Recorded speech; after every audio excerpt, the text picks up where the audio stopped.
come true. I am in front of you as a student teacher. Anyways, let's start today's topic. So today's topic that we are going to start is nationalism in India. And the subtopic for today is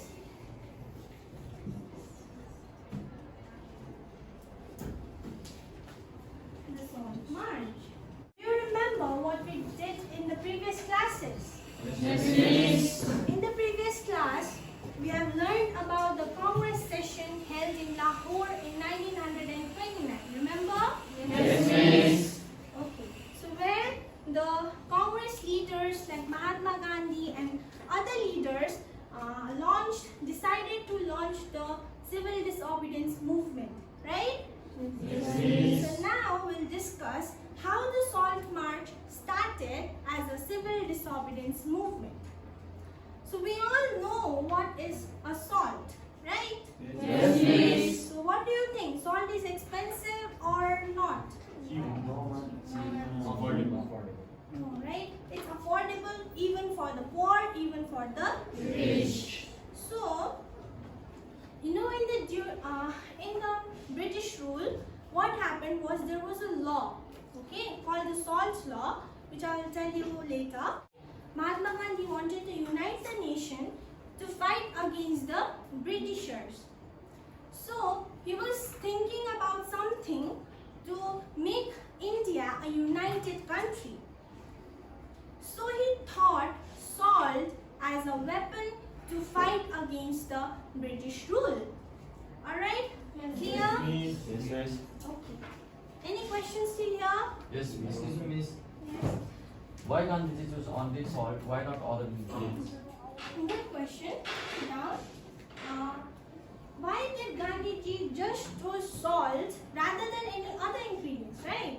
So, that is because salt is the basic necessity of our lives. Mahatma Gandhi wrote a letter to Lord Irwin. He was the Viceroy then, okay, Viceroy Irwin. What does Viceroy means? It is the head of the government, okay. So Mahatma Gandhi wrote a letter to the Viceroy. The letter included 11 demands, alright.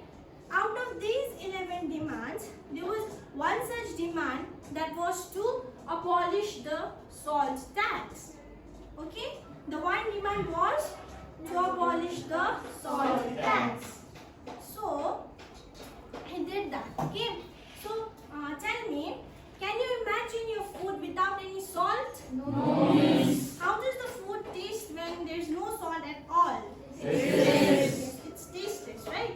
So regarding this, okay, Mahatma Gandhi said, next to air and water, okay, salt is perhaps the greatest necessity of life. Okay, besides air and water, we need salt to survive. Okay, understood? Yes, miss. So, now let me tell you something about the Salt Law. Okay, so the Salt Law, during the British government, there was a law, okay, that was called the Salt Law. This Salt Law said that the Indians were prohibited, or they were not allowed to manufacture the salt and sell it. Alright? Only the British government had the right to manufacture the salt and sell it.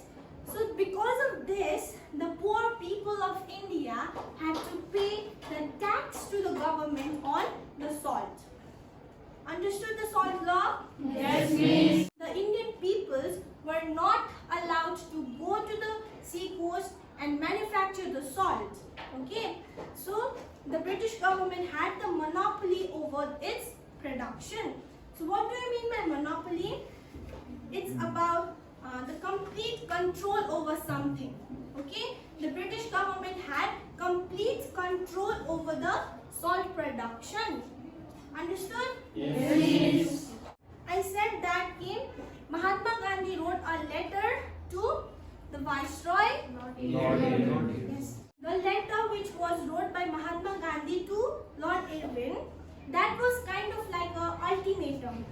Alright? It was kind of an ultimatum. So now, what do you mean by ultimatum? Okay, so I'm telling you. Ultimatum means like it's kind of a warning itself. Okay? It's like a warning. So Mahatma Gandhi warned Lord Irwin that if the demands that he wrote on that letter was not fulfilled by 11th of March, they will launch the civil disobedience movement. Okay, so after that what happened was, do you think Lord Irwin negotiated that, responded that letter? No, right? So Lord Irwin didn't respond to that letter. Okay, till 11th March he didn't negotiate it, okay, or responded.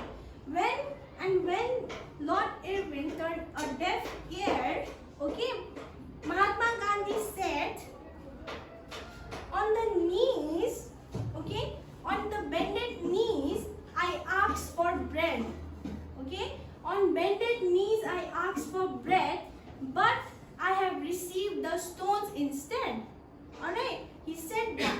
Why? Because he was very disheartened. Okay, he wanted Lord Irwin to abolish the salt law and many more demands, but that was not negotiated. Okay, that was not responded. So finally, what happened was, on the day 12th March, approx 6:30 a.m., Mahatma Gandhi set out his journey. Okay, he set out his journey for almost 240 miles.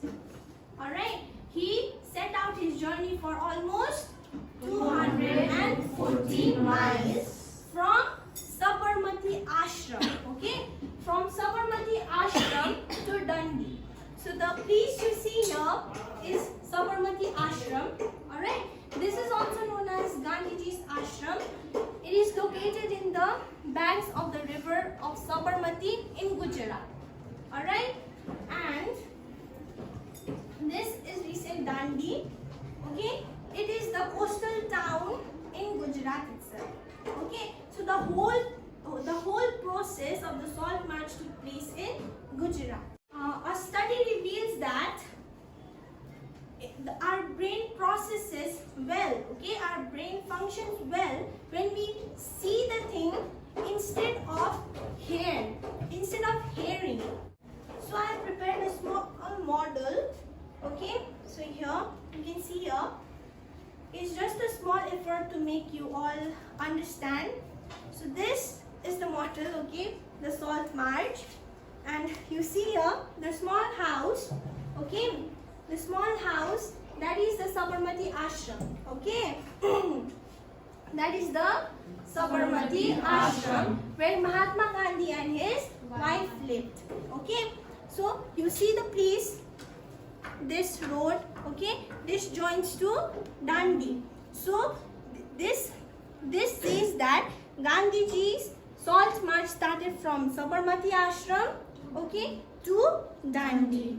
Alright, okay, so there was how many days when he reached Dundee? It was 24 days.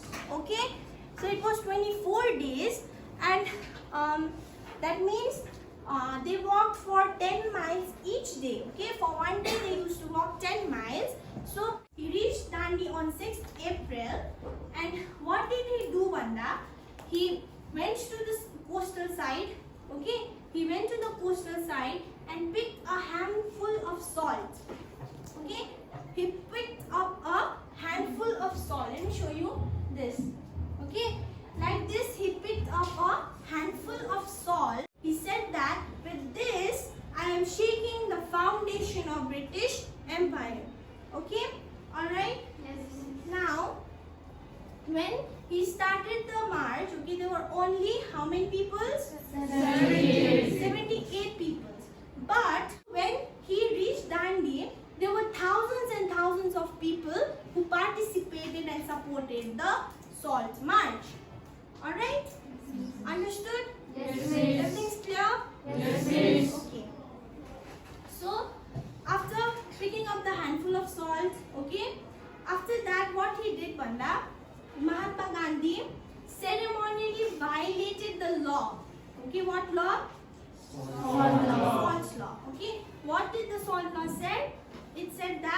Indians were not supposed to manufacture the salt, right? It was prohibited. So he did that. He manufactured the salt. So what did he do? He violated the law. Okay, it's kind of like disobeying the government, right? Using the can, we'll just recapitulate the lesson.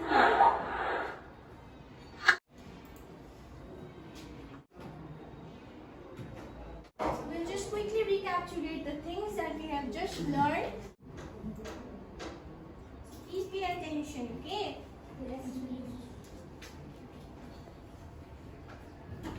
Gandhiji decided to launch a mass movement which would attract everyone towards the cause.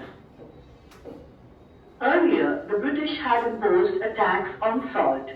It affected everyone, whether rich or poor. Gandhiji found in salt a powerful symbol. Everything's clear? Yes, miss. The whole process marked the beginning of what? Civil disobedience Movement.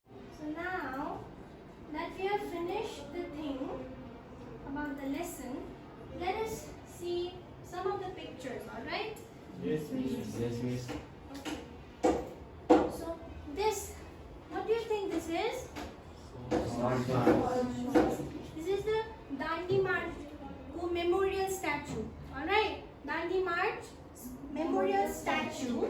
So this is in New Delhi. So next, this is also a statue of Dandi March itself, depicting the salt law. Okay. So now what do you think this is? Salt.